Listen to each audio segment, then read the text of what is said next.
Remember the days when every new phone launch wasn't just about a slightly better camera or a new shade of gray? Nowadays, it feels like the biggest excitement we get from a new iPhone is, well, a different color.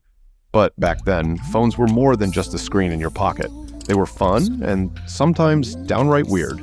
From rotating screens to lipstick-inspired designs, manufacturers weren't afraid to take risks. Today, we're diving into 10 of the weirdest phones ever made that will make you wonder, how did anyone come up with that? Starting off strong with a phone from a flagship brand of the early 2000s, Nokia. The Nokia 5510 was released in 2001, retailing at around $250 with no network provider contract, and advertised with the slogan, "Looks weird, sounds great." This mobile phone featured a full QWERTY keyboard and an 84x 48-pixel monochrome display. The 5510 shared many of the features of the legendary Nokia 3310 due to both phones sharing components with each other, such as a built-in calculator, stopwatch, and a reminder function. Well, perhaps a more accurate way to describe it is that it looked like the Nokia 3310 was inserted into a 5510 body. The phone came with the same 5 games from Nokia 3330, Snake 2, Space Impact, Bumper, Bantumi, and Pairs 2. But the most striking feature was a built-in MP3 player, the company's first mobile phone with music player capabilities. It had a whopping 64 MB memory that could store up to 2 hours of near CD quality audio. The Nokia 5510 was great for texting and somewhat ahead of its time given that modern smartphones are used in a horizontal orientation for watching videos and playing games. But some users found the screen awkwardly placed, and people had to tilt the phone sideways to answer a call. When it was launched, the Xelibri 6 was described as the shape and size of a traditional powder compact, which broke all the rules of classical mobile phone design. It had 2 integrated mirrors, one of which had a magnifying effect. The company aimed to make it a practical and very wearable accessory for carrying in any purse or even pocket.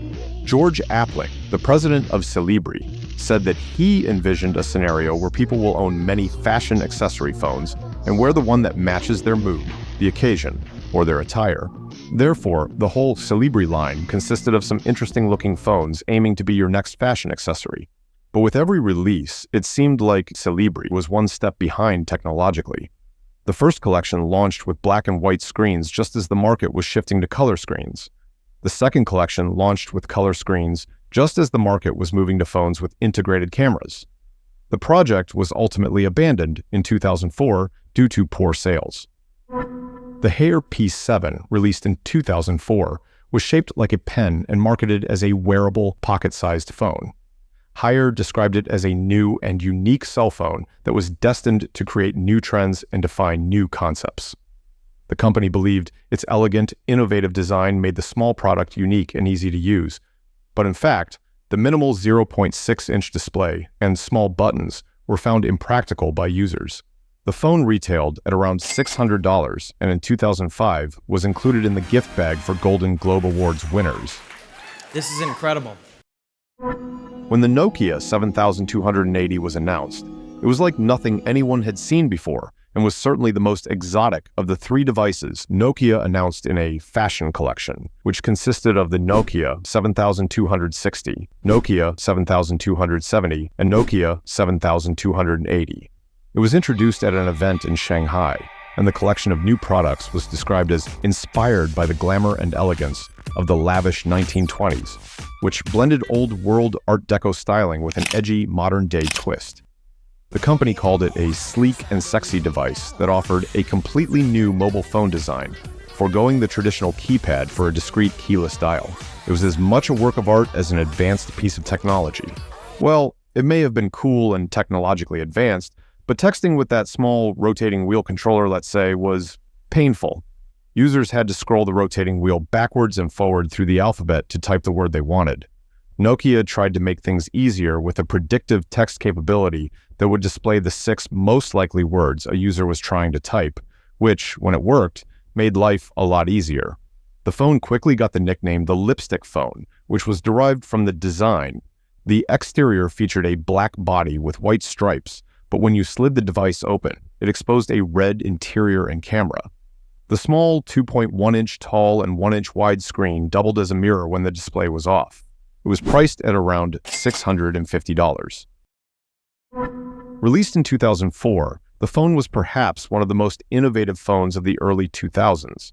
It came with a unique dual-hinge mechanism, which allowed users to unfold it in two ways, vertically like a flip phone, or horizontally like a mini laptop, revealing a really strange keyboard that was QWERTY in one direction and numeric in the other. It featured a 2.8-inch touchscreen and a 1.2 megapixel camera. Running on Windows Mobile, the MPX catered to business users by offering email support, document editing, and web browsing. It also came with a stylus for precise input, thankfully. Otherwise, I cannot imagine the comfort of trying to make a PowerPoint presentation with just my fingers on a 2.8-inch screen posing as a laptop. Designed in collaboration with a luxury high-end audio brand, Bang & Olufsen, the Samsung Serene was probably one of the most premium phones of the decade, released in 2005 at a hefty price of $1,275. The clamshell phone opened with a motorized aluminum hinge. The display and microphone were in the lower shell, and the circular keyboard and loudspeaker were in the upper shell, which confused the users as it seemed upside down. There was also an iPod-like scroll wheel in the middle of the keyboard. Serene came with a high-quality triangular charger docking station. When the phone was placed in the docking station or was used in a table mode, it could be used as a mini laptop as the display could rotate 180 degrees, making it convenient to use in this position. Also, the motorized hinge would open the phone automatically with incoming calls when placed on the docking station, a pretty cool feature. Although the phone was considered premium and pricey, it lacked essential features like an MP3 player, video recorder, or 3G connectivity, all of which were pretty standard on mobile phones at the time. The successor to the Nokia N90, the Nokia N93, came with a swivel design that made it a hybrid between a phone and a camcorder. This was when camera phones were gaining steam, and Nokia was confident they nailed it. A powerful 3.2 megapixel camera with Carl Zeiss optics and 3x optical zoom was revolutionary at the time. Running on Symbian OS, the N93 also offered a suite of features such as Wi-Fi, Bluetooth, and TV out connectivity, allowing users to display their photos and videos on a larger screen. Another striking feature of that time. It came with a relatively large 2.4-inch main display and a tiny LCD display on the cover that showed information like time, incoming calls, currently playing music track, and more. The Nokia N93 earned widespread recognition and multiple awards, including the European Media Phone of the Year 2006 to 2007, Innovation of the Year 2006, as well as the Editor's Choice 2006. The Toshiba G450 looked more like an MP3 player or small remote than a phone. It's probably one of the lightest phones at just 57 grams. To compare, the new iPhone 16 weighs 170 grams. It was a weird-looking phone, and it definitely felt weird. For some reason, Toshiba decided to split the keypad, with the numbers 1 to 6 appearing in the middle and the numbers 7 to 9 at the bottom circle. This made typing on it confusing and counterintuitive. Like the keyboard, the screen is similarly odd. It was so small that any message longer than 5 or 6 words made you scroll to read it. It also lacked some common features like Bluetooth or camera, but on the bright side, it cost you only $200.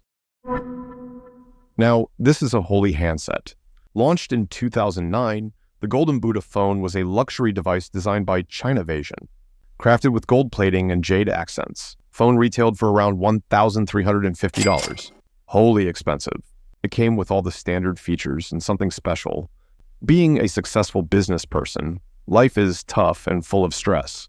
Well, when you are feeling your worst, this mobile phone is there to help. With a virtual prayer hall, the Golden Buddha cell phone allows you to give a quick prayer to the Supreme Buddha and all of your most cherished bodhisattva. That is correct. The virtual prayer hall with e-offerings allows you to give a prayer and digital offering to all the important Buddha Illuminati. But don't worry, if your beliefs differ, according to Chinavision's frequently asked questions, the Golden Buddha phone is for everyone. At first glance, this phone looks like a standard touchscreen phone from 2012, but if you look at the top of the phone, it's the world's first commercially available projector smartphone. It was able to display and share your content on surfaces such as walls or ceilings. The phone could support projections up to 50 inches wide when positioned 6 feet away. Samsung also saw opportunities for business users with the obvious use case of projecting PowerPoint slides. With that in mind, the Galaxy Beam allowed users to choose from a few cursor options and included a feature to draw on the screen in case you had to point something out during your phone presentation. The projector worked well in a dark room, but it was more challenging in daylight. Despite the unique design, the Galaxy Beam featured outdated hardware and 2-year-old software, neither of which helped its sales. So the $450 phone didn't become a hit for Samsung. Did you ever own any of these phones? Or perhaps you still have one tucked away at the back of your drawer? Thanks for watching.